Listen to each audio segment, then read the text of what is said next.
Hello and welcome to Peerley's 10DLC webinar exclusively for the political industry. We've had over 500 registrations today, and our audience is made up of political service providers, campaigns, DCAs, top carriers, and we're also joined by regulators and trade associations and other texting providers as well. There was a really large demand today for this call, and we're happy to see so many people joining in. 10DLC is an industry-driven solution to prevent and reduce spam and ensure trusted brands get their messages delivered. It has not been without growing pains, however, but the alternative is a government-led initiative, and we know in many cases, increasing government regulations tend to stifle innovation. Peerley knows this firsthand, as we've had the unique opportunity to work closely with regulators in other countries who have implemented government-led campaign registries. And I can tell you, without a doubt, the 10DLC registration and registry that we're dealing with here is far superior.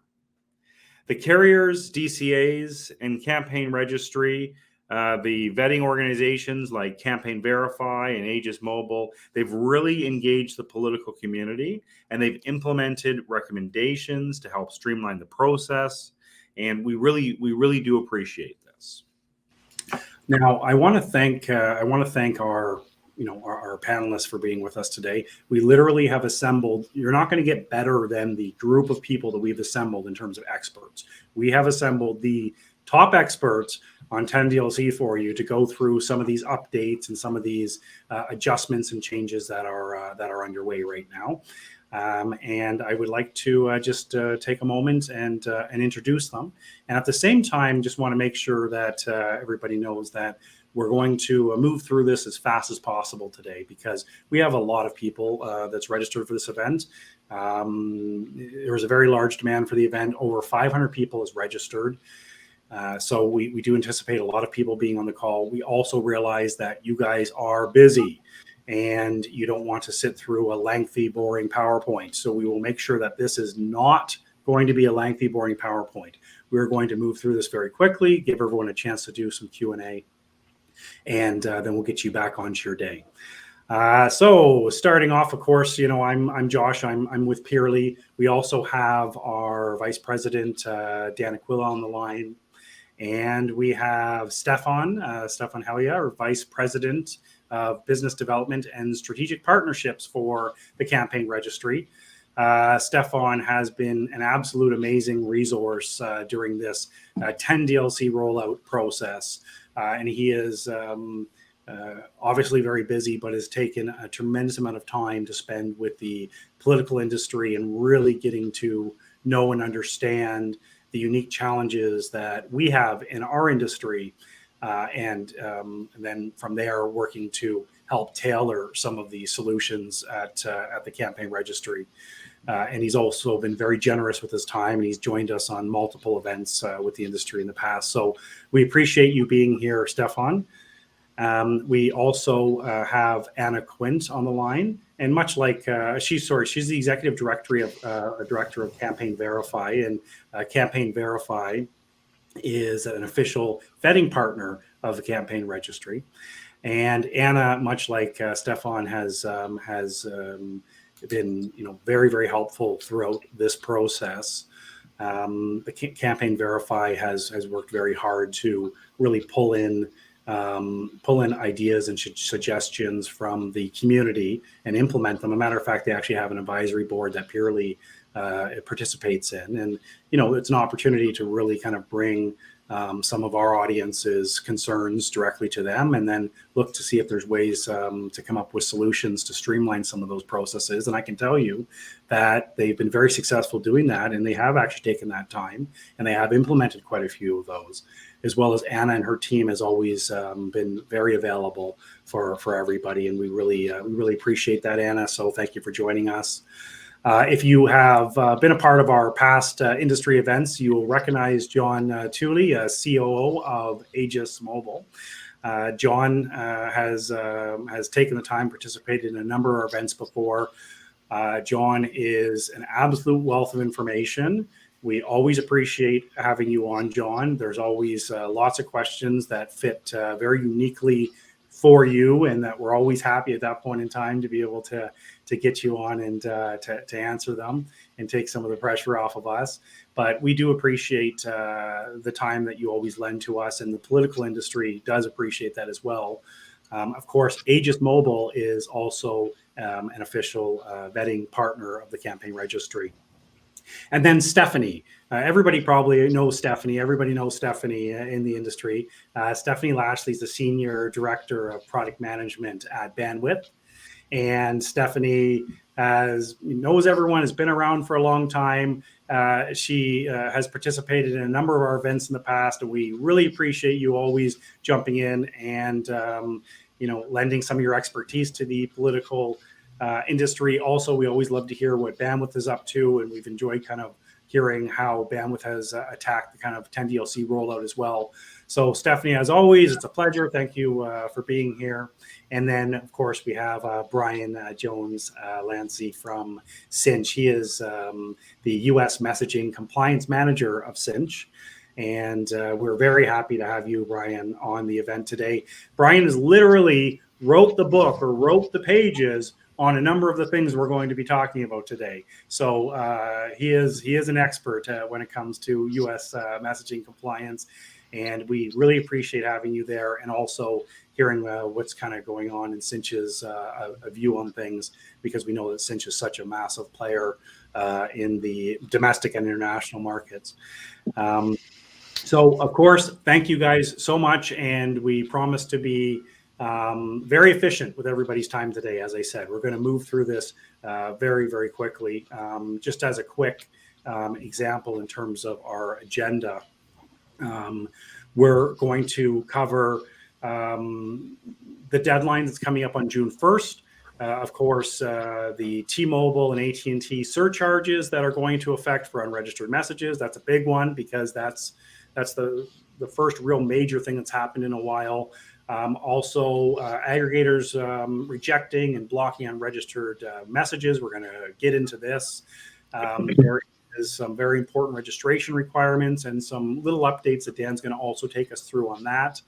And our registration timelines across the industry. There has been some changes there that we do have to make everybody aware of, because this is going to be very important, especially for all of you going into 2024. And then, of course, we have everybody here, which means that we're going to want to hear from you in terms of your questions. So in terms of any questions that you might have, you'll notice right there is a question input box. We put it right there for you.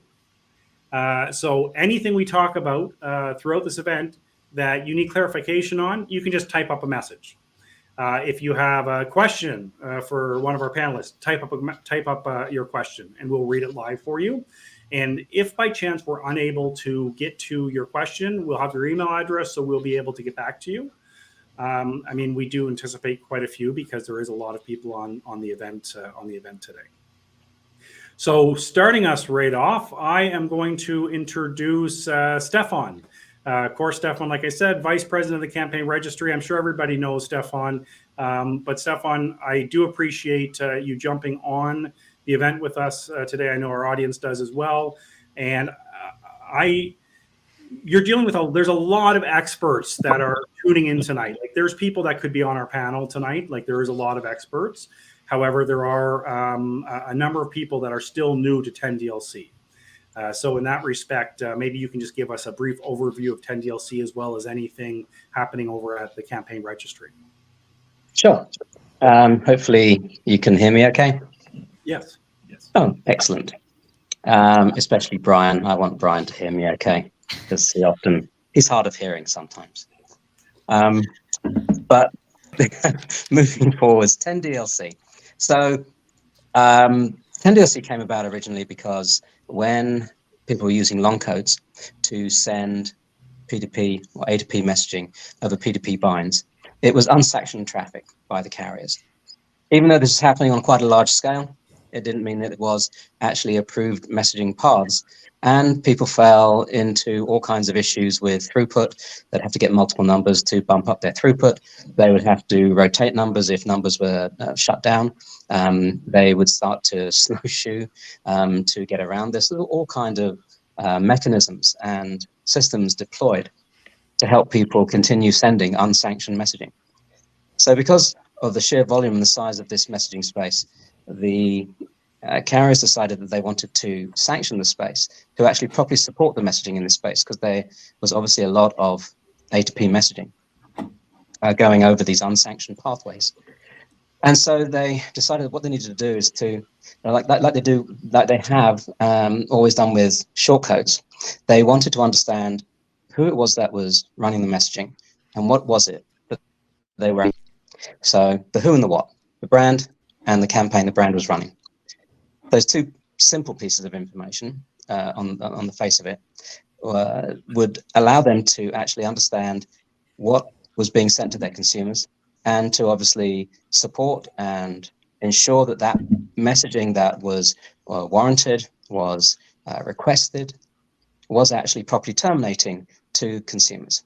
And so a registration process was born. And it's been a refined process over the last number of years.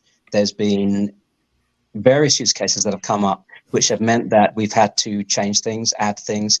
We didn't want to put a square peg in a round hole. We wanted to make sure that everybody, every use case and every scenario was correctly covered off. We're still finding there are still edge cases, which we are trying to ensure that we help to show a path through the registration.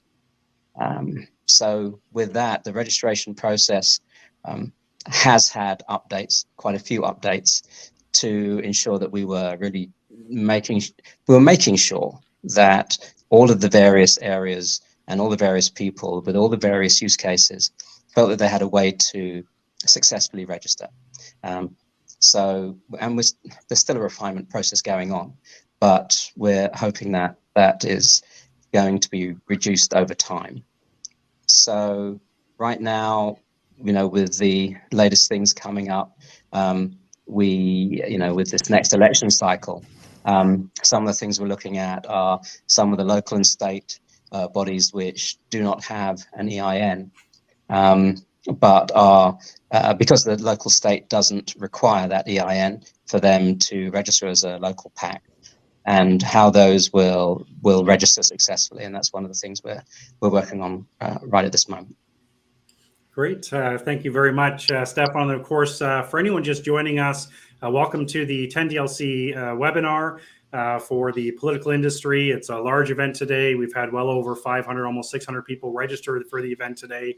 That was Stefan Hellier, Vice President of Business Development and Strategic Partnerships for the Campaign Registry. We also have Campaign Verify, Ageis Mobile, Bandwidth, and Sinch that are also joining us today. We're going to move through our agenda quite quickly. And now we're going to introduce our VP, Dan Aquila, and Dan's going to just take us through some of our upcoming 10DLC changes affecting the political industry. And once we go through that, we'll open up the floor for questions, which you can fill out a question if one comes to mind right there on your screen. Dan, please go ahead. Yeah, thanks, Josh, and thanks, Stefan, as well, for that description. I also want to thank everyone who is joining us today for another Purely 10DLC webinar, and I want to thank all the panelists for taking your time out of your busy schedule to help us shed some light on this process. As Josh mentioned, there's some big changes happening that will likely affect political text messaging in the coming months, and I want to jump right in and take you through those changes. So the first big change is related to the fees that the carriers charge to send unregistered messages. AT&T announced that starting June 1st, the surcharge to send an unregistered SMS is going to go from 0.4 cents to 1 cent, which is more than double. And MMS is going to go from 0.5 cent to 1.5 cents, or effectively tripling in cost. Next, T-Mobile also announced they will be increasing their surcharge rates. Again, it'll start on June 1st. And they're going to go up to 0.5 cent for SMS and 1.4 cents for MMS.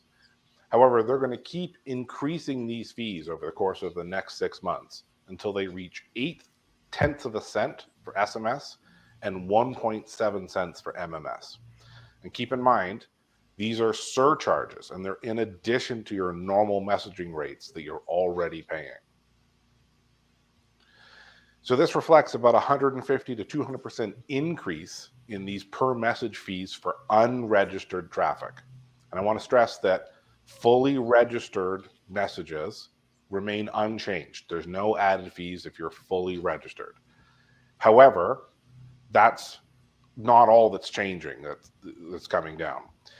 The carriers have also started aggressively ramping up filtering and blocking of unregistered messages, and we expect even more of that blocking after June 1st. Just in the past 60 days, we've seen increased blocking around links. We've seen increased blocking around repetitive messaging, including candidate names in some cases. This just makes an environment where it's no longer worth it to try and run unregistered traffic anymore. We've also been hearing about some rumors about changes in the industry. The Direct Connect aggregators, we call them DCAs for short. These are the vendors that deal directly with Verizon, AT&T, and T-Mobile. They've been sending notices to their customers, the kind of one level down aggregators, to either get a certain percentage of their messages registered by June 1st, or they risk being shut down or having their contracts terminated entirely. This is clearly a big step up in the enforcement push of 10DLC. So we could see companies being in a position where they have to turn away unregistered traffic very soon to comply with these demands. We also know that the June 1st surcharges, they'll be followed by more in 2023, like I already talked about from T-Mobile. And we fully expect that in the coming months, Verizon will also introduce their own increased surcharges for unread messages, and the pricing will be in line with T-Mobile and AT&T.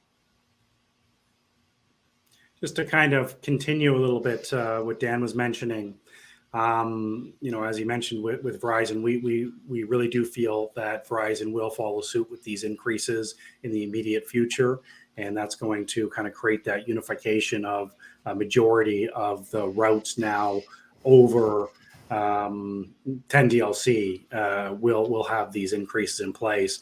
We also are predicting that all aggregators will be forced to block 100% of unregistered traffic prior to the 2024 cycle. This means that even if the carriers continue to raise the rates, we don't believe that there's going to be any aggregators that are going to physically actually take on any unregistered traffic, no matter how much money you pay. And we feel that that's going to be the next thing that's going to come down. Kind of like Dan said, I think the days of the unregistered 10DLC traffic are just over. They have now strongly signaled that there's going to be increased filtering, increased blocking after June 1st, and you're paying three times the cost, right? So it definitely is a big signal at this point in time that we're moving towards kind of a fully registered future with practically zero unregistered traffic, and it's one of those things that whether you love it or hate it, there's not a lot that any of us can do. This is the carrier's network, and this is what they're moving towards. Now we're a matter of days, right? 10, 15 days away from these costs kind of going up, and for us starting to see the additional pressure put on the aggregators and the blocking and filtering and the price hikes as well. So. Yeah, absolutely. Another change that the DCAs have implemented. Now, it's not all DCAs, but it's most of them, and it's a human review to all registrations that we submit for political campaigns. And I wanted to highlight a few key items that they're looking for, and these are best practices that should happen in every registration anyway. So most of these requirements are around your brand or your campaign's website. So when you register, your political campaign or your nonprofit brand or your polling organization has to have a website. This can't be the FEC registration page or the Secretary of State filing page. It can't be a Facebook page. It can't be some other social media page. We know that while some of these have been accepted in the past, carriers want to see a full, real website for your organization. It should have a contact information section. It should have an about us. People should be able to look at it and read it and know exactly what your organization or group is doing and what they're about. It needs to be a well-established web presence. And to add on to that, if anywhere on your website you are collecting a phone number, the carriers expect to see basic opt-in language around that phone number collection, even if you never plan to text those numbers you're collecting there. This is obviously a basic best practice that everyone in the industry should already be doing. It helps protect you. And for the most part, every website that we've reviewed to date has had it. So it's not a big concern. So to interrupt, just a quick question, Dan. So does that mean that, of course, there's individuals, they have their lists. Their lists have nothing to do with that phone number collection on their website. This is something that they've already had, they've already collected and so on, right?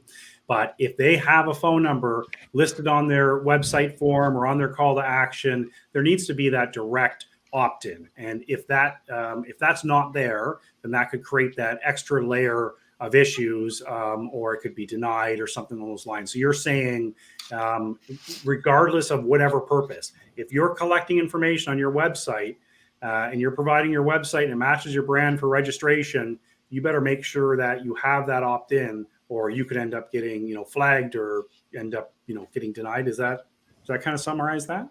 Yeah, absolutely. Anywhere on your site where you're collecting a phone number, so a donation page, a contact us page, a request for a yard sign, have that basic opt-in language right where that phone number collection is happening on your site. It'll just make the review process that much smoother and easier. They'll look at it, it'll be there, and it'll go through instead of having kicked back and more questions about how that's happening. So all of our service providers out there, and there's quite a few that's on the call right now. I mean, when we're doing these registrations and when you're working with your clients on these registrations, just take an extra second and just scan their brand's website and make sure they have that, because that is something that can easily be kicked back, and that's something that they're checking for. That's fairly new as well. And I do understand that you might not be texting them, for example, from that data, but it is one of those small things you can do to avoid some hassle. So, yeah.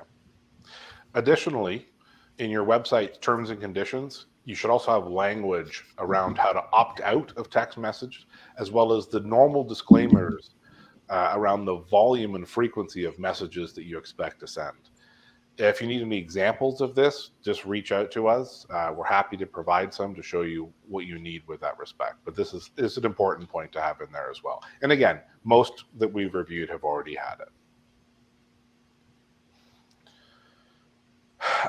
Lastly, and this one's not a new requirement, but it's something we want to mention. And I know that Stefan touched on it in his opening, that there could be some future changes coming to this, which is great to hear. But right now, every brand that needs to register, meaning every campaign that needs to register, has to have an EIN. Some don't. Some state level stuff and municipal level stuff don't require it, but it is possible to still get one from the IRS website. It only takes a few minutes. There's some rumors that you only need a social security number, but right now that does not apply to a political campaign.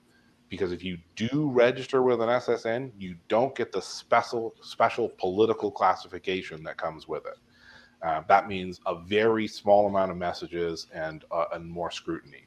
Now, hopefully, with the stuff that Stefan was alluding to in the future, we'll be able to get that special political class applied in situations where SSN exists. But right now, that's not the case. So, to any service providers out there, make sure your clients have EINs. So they need, that just goes without saying at this point in time, they need to have the EIN, and it's a fairly easy thing to acquire. You said, Dan, like what you said, like next day or same day. I mean, it's a couple minutes on the IRS site and it gives it to you right there. It's very quick. Well, look, if you're going to go through this, you might as well get the special use case and use the EINs. That makes a lot of sense. Yeah, for sure. The last thing I want to touch on, I know I'm going a bit long, is timelines. Over the past 18 months, as 10DLC has been rolled out, the timelines for completing a registration have fluctuated a lot. Back when this process started, it could take upwards of 3 or 4 weeks for a customer to go from beginning registration to fully complete and sending registered traffic. Thankfully, due to a lot of the efforts of the people from our panelists and feedback from the industry and changes that have happened, those timelines are much, much shorter. And to give you an example, in November 2022, the average time to get fully registered, beginning to end, the full process was about 36 hours. That's not the fastest time, that's the average time. So people were even doing it faster than that. Now, one of the changes that I talked about a little earlier is that some of these DCAs have this new process where they human review every single registration that goes through. This has added a bit of time to the process, but as long as you provide clear and accurate information as part of your registration, you follow those guidelines that Josh and I were talking about on the website and number collection, you should still be able to complete the entire process in as little as 2 days. And making sure that when people enter their information, if they're entering not as a PAC or a federal campaign, that they are really ensuring that they can be verified as a brand, which is essential to then couple that with the token, with the political token, to get the political throughputs opened up. So I think that's the critical part of what they have to do, is that information they first enter, if they're not following what needs to be entered as a brand, then that can cause problems. Yeah, and that kind of goes back to what Dan was saying, Stefan. I mean, that entering with that proper information in the very beginning is going to be the difference on whether or not your review is going to take a lot longer or not.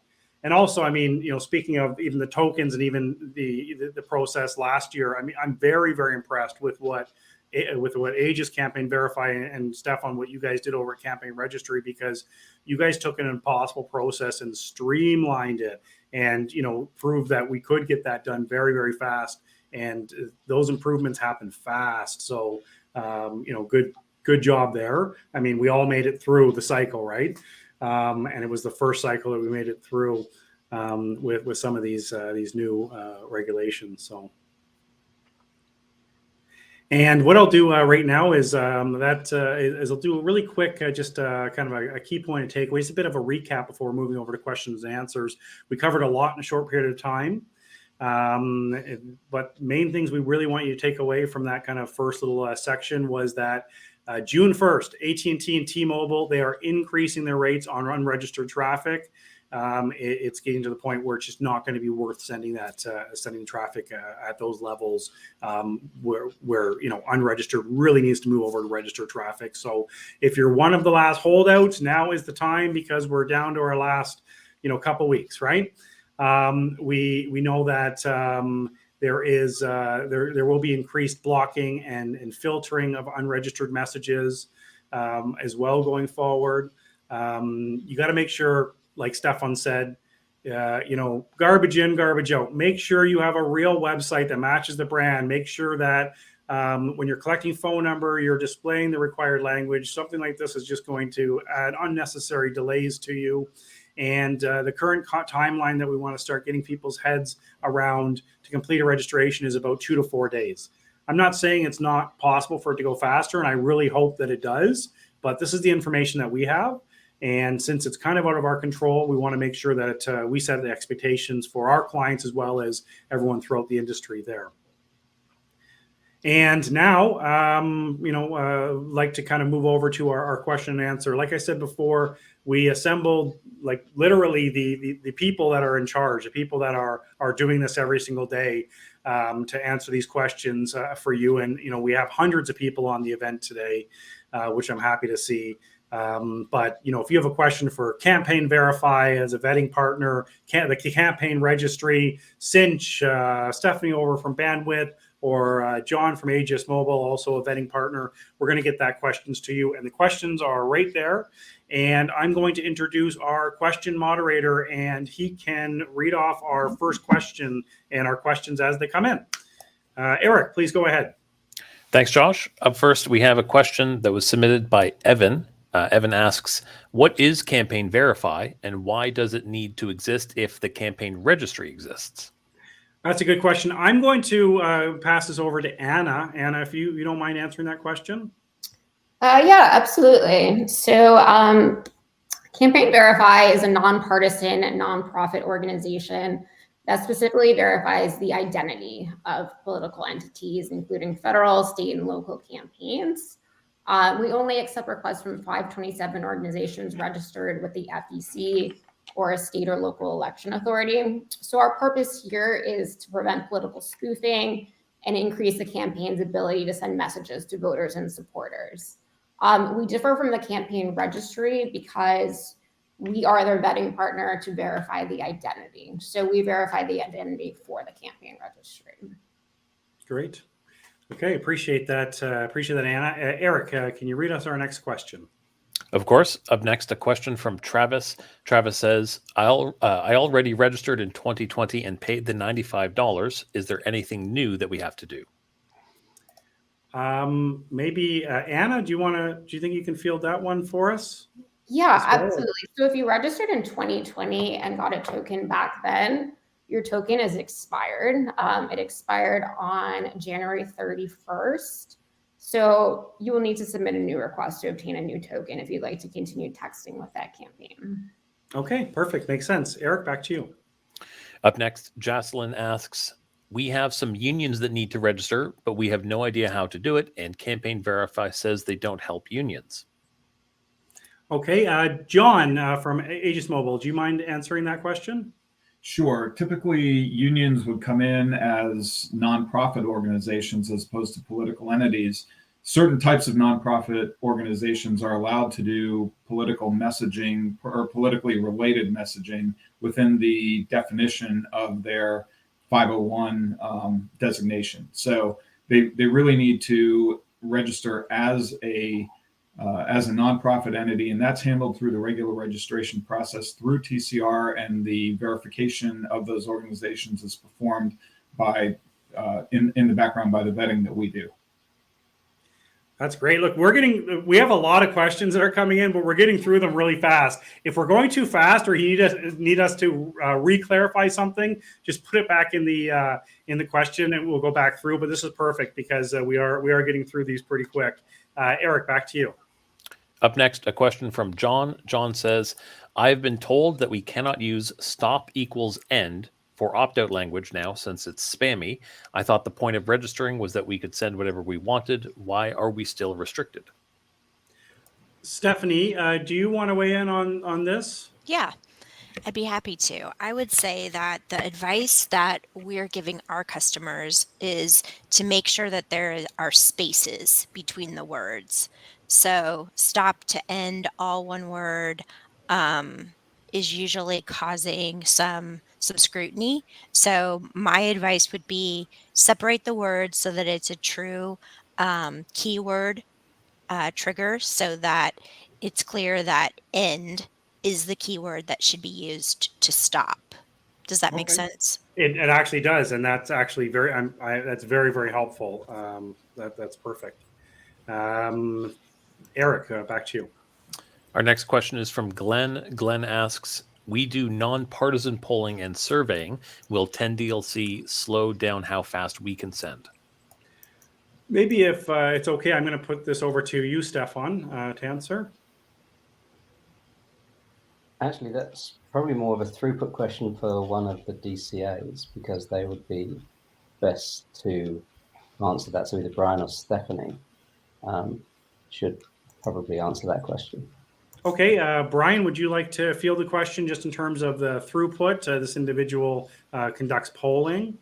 Yeah, thanks so much. Depending upon your classification, you're going to be able to get different throughput speeds as well, and you should work directly with your DCA to see if you can, what level of throughput capability you'll get, as well as if you can increase that throughout the time. But it really depends on the level of classifications that you get. And you have to look at that per each one of the different carriers and communicate that with your DCA.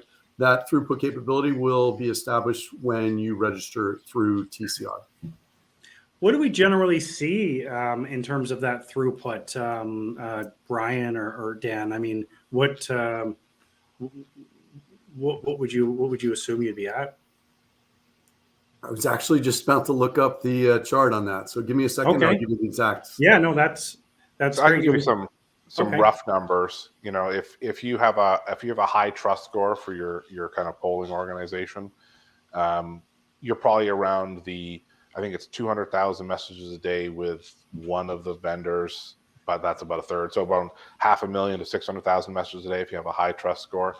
A medium kind of level trust score is, 100,000 messages a day, something like that, as an overall. If you have a very low trust score, if you're a brand new organization, those numbers are quite low. You're talking, low thousands of messages a day, and you might even have like a kind of per minute throttle on your profile as well. And how would people make sure that they're going to get a high trust score from the very beginning, Dan? Accurate registration information. I'm sure John from Ageis will say if they can't properly verify the details about your company, that can definitely impact your trust score. But making sure that information is all accurate, as clear as possible, your address is perfect, all that information that goes along with your registration helps. Hey, John, do you have any indication of what, any major common things that you see that are affecting trust scores, like something that people are just continuously making errors on or anything like that might help our audience? Well, yes, we do see errors when they, for example, will put in an operating name instead of a legal name. That certainly holds things up. In terms of the actual score, there are some things that the organization can do, and Dan's absolutely right that getting all the correct current information is important. There are some things that the organization really can't do much about. If they are small and new, that is a basic condition of the carriers and an indication of enough risk that they've asked for the trust score to come back on the lower end of things. There are methods of recourse that the clients can take, including appealing to see if when we go through when they go through the basic vetting, it's a largely an automated process. And we are always available if they've gone through the vetting mechanism to come back and submit an appeal to see if we can find more information that might help boost their score. And then there are also other further recourse methods to try to get even a deeper dive. There is the ability for us to do a full manual investigation to try to find out as much as we can about the organization. The more we know about an organization, the more we know that's positive, the higher the score will be. But there will be limitations on new and small organizations, and that's not something we can really do anything about. That is a carrier constraint. We serve at their pleasure. Okay, well, great. Thank you, John, and thank you, Glenn, I believe, for that question. Eric, I'm going to pass it back to you.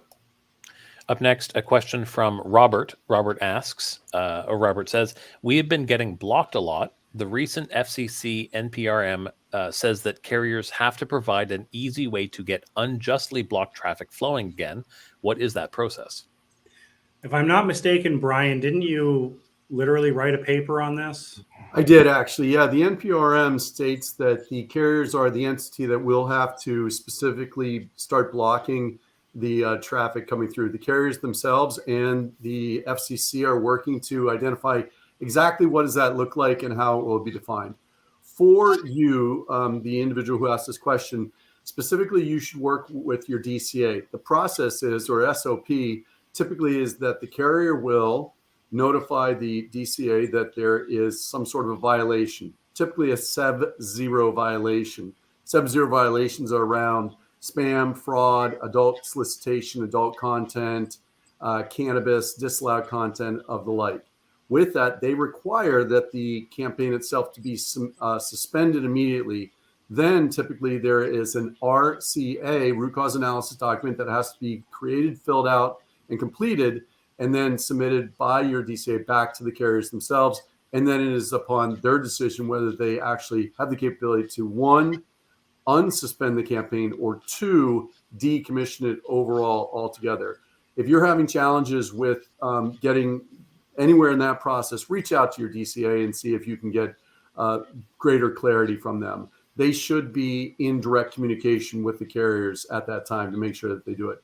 The NPRM itself was released in October of last year. There was an opportunity for comments from the field overall. Several of us created comments and direction to the FCC for that, and we are very much looking forward to see what the new chair, what she does and her team does in 2023 and 2024 regarding this new bill.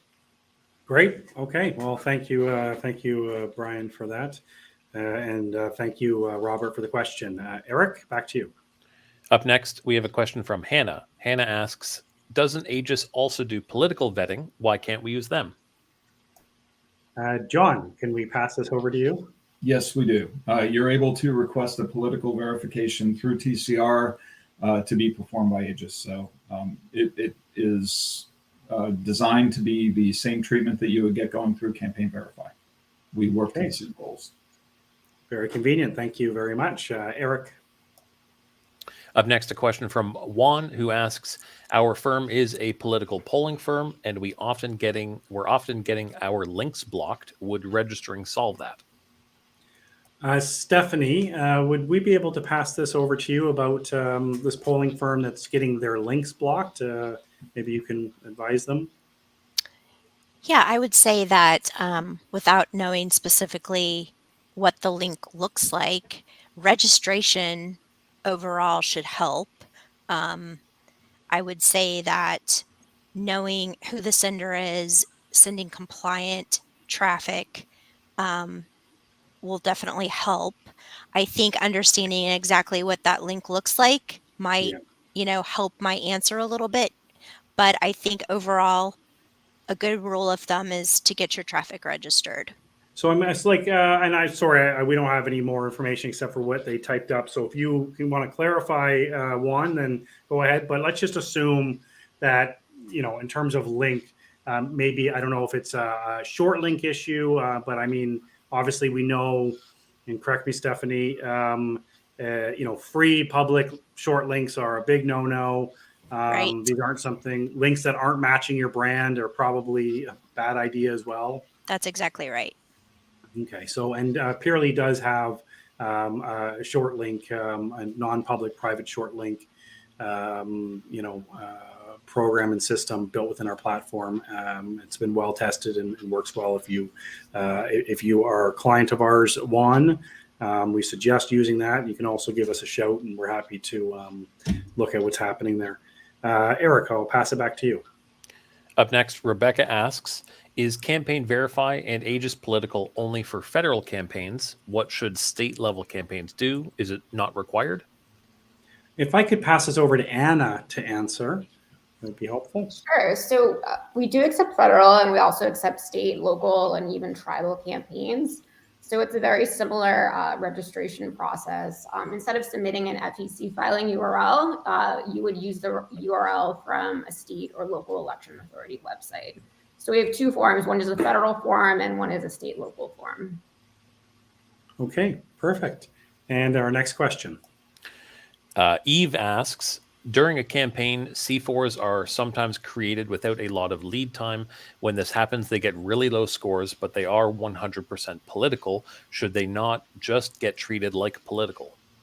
I heard a C4 question. That's John. John, could you answer that for me? All right. C4s could only be registered political if they have an actual political registration. So if they're strictly a C4, no, they need to be treated like a nonprofit. Okay. And unfortunately, that does mean that they can get very low throughputs. Okay, great. And next question.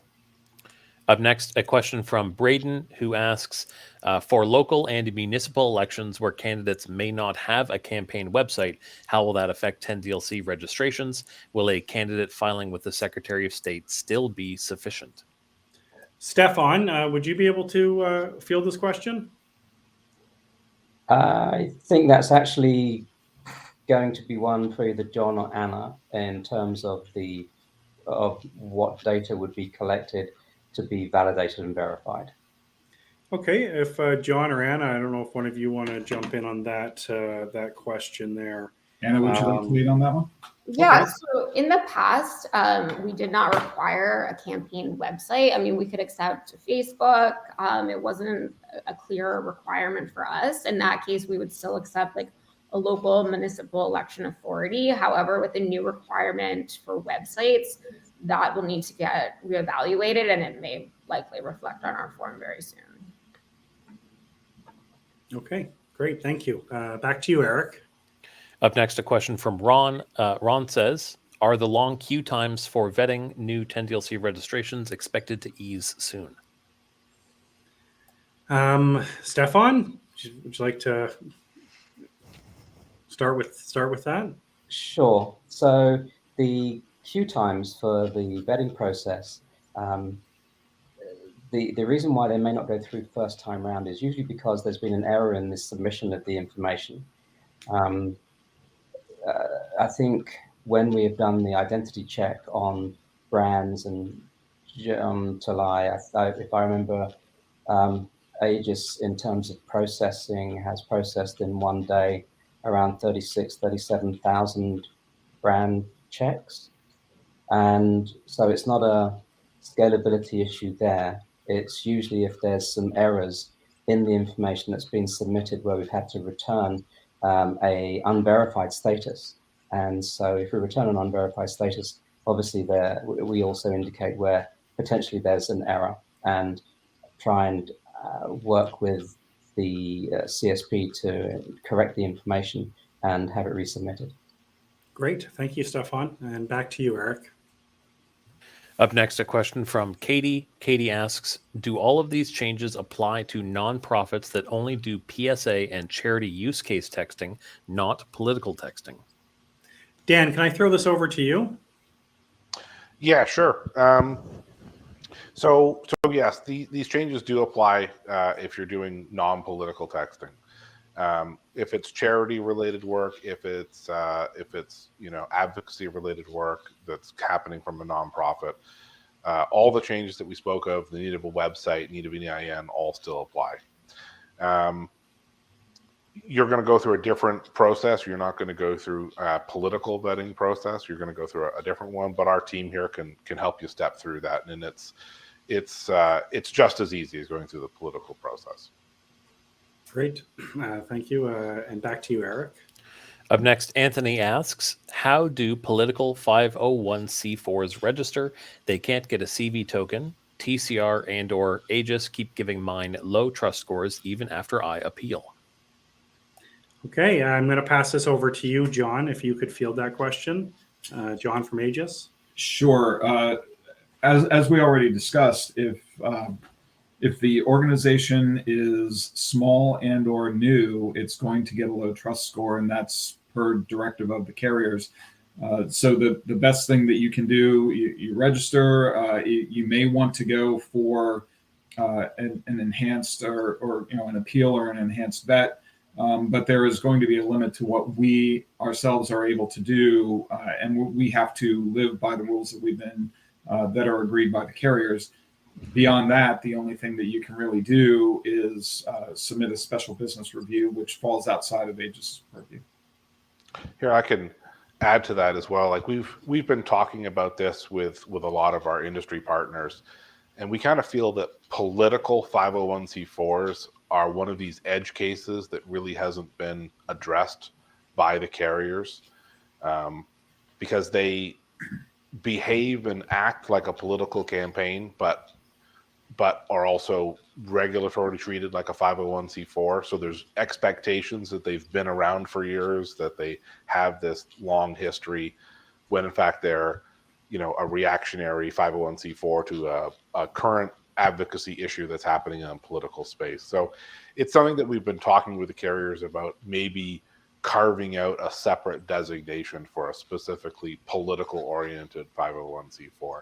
So hopefully that's one of the things that we can kind of clean up in 2024. But right now, John is absolutely right. Get your correct information in, and we'll if you get a very low trust score, we'll try and do an appeal. I also want to remind the audience here, when we talk about trust scores, that trust scores don't apply at all to traditional political campaigns. That's where Campaign Verify, that's where political vetting comes in. And once you're vetted, you're vetted. There's not a score system there. Great. Well, thank you. Thanks for that, Eric. Back to you. Up next, Rourke asks, for local government offices and elected officials, how would they register in terms of an EIN? Would the elected office use the city or county's EIN? Okay, and I'm just going to put this over to Dan. Yeah, so this is one that's come up. Obviously, not on a political side of things, but an actual, elected official wanting to contact constituents with updates or something. What they need to do is they need to register with the EIN of the government that they are an elected member to. So if they're elected to state house, they need the state's EIN to do the registration as. And then they put in their name as the kind of DBA brand, representative so-and-so. And when we do that, we have them processed right away and very quickly. Great. Thank you. Thanks for that, Dan. And I think we have time for a few more questions, Eric, if we can pass it back to you. Up next, David asks, many state and local races aren't required to register with the IRS or the FEC, only their Secretary of State. Are they automatically rejected on Campaign Registry? Is there a workaround there? Okay. Who would like to take this question? Stefan? Dan? I'll field this one. So they shouldn't be automatically rejected. And I think Stefan can speak to this. There's pretty much no situation where when you input information into the registry, you get rejected. You may be in a not entirely verified state, but there's never a rejection per se. And if you are a state or federal or some tribal council where maybe the information isn't as clear, that isn't made it into the various databases that TCR and Ageis pull from, it might not immediately come up verified with your information. But that's another reason that organizations like Campaign Verify and Ageis's political vetting exist. They go in, they know those sources, they've built those relationships to confirm your political identity. They'll give you that vetting token that goes in, and that will update your profile to confirmed. Great. Eric, do you have another question? Yes, we have a question now. Sophia asks, how does 10DLC affect those who aren't texting but want to do GOTV once the election is a week out? Do they still need to register? That's a good question. If I can maybe pass this over to Stephanie, do you want to field this question? Yeah, I think that the need to register spans whatever type of campaign you're sending. So Get Out the Vote would follow the same types of requirements as other types of campaigns. And so my answer would be yes, you would need to register. Yep. And then, that kind of goes back to what we were talking about in the beginning too. We're in a new world where we're looking at 2 to 4 days. So if you're looking to do a GOTV, it's not going to be, sign up and do your GOTV campaign tomorrow. Like Right. Stephanie said, Yeah, get vetting registered. timelines. I think it was previously mentioned that vetting timelines are taking anywhere between 24 and 48 hours. So I would plan accordingly. Like Josh said, the days of us being able to turn up a campaign instantaneously and being able to message on that campaign right away are coming to a close. So I would plan ahead. Thanks, Stephanie. And thanks for the question. And Eric, and I know we're coming up to an hour here. We have so many questions, and it's like I want to give everyone a chance to breathe because we're going through them so fast. Let's just do a couple more quick ones here.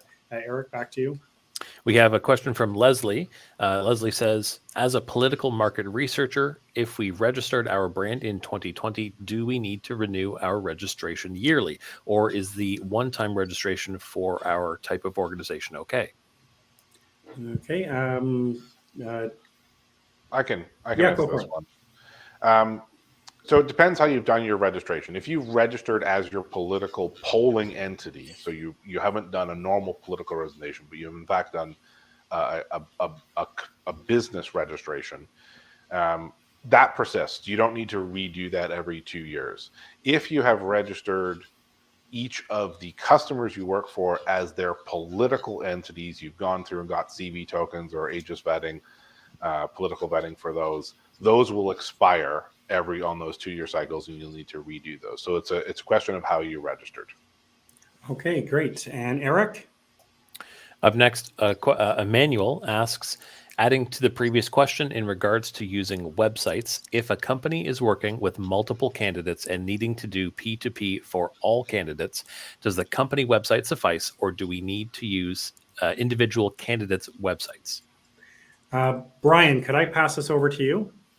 Sure. It is best for them to have individualized websites themselves, just for the compliance aspect of it, but they can, depending upon how they are registered, they can have an overall website for which it goes back to the CSP. So there are opportunities for that, but the best thing to do is to ask your DCA for that as well. Great.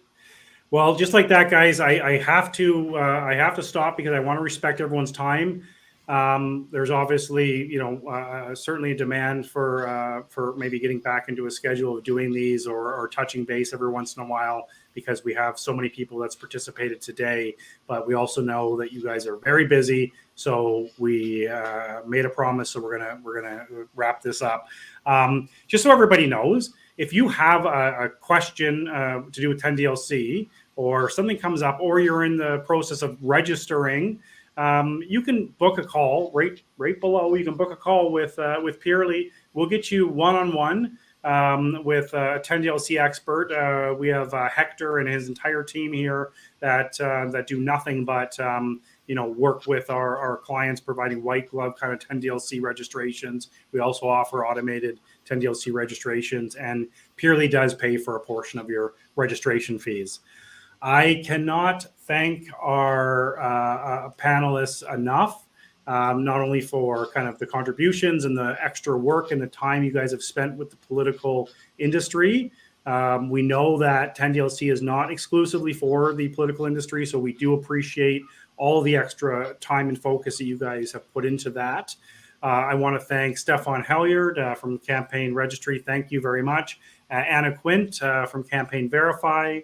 John Tooley from Ageis Mobile, Stephanie Lashley from Bandwidth, and Brian Jones-Lancey from Sinch. Thank you so much, everybody, for participating, and to the hundreds of people from across the political industry, the service providers, the campaigns. We also have aggregators and DCAs listening in. Thank you, everybody. And we do appreciate, and we appreciate all of your hard work working with your clients and walking them through this process as well. So have a great afternoon, everybody, and thank you very much.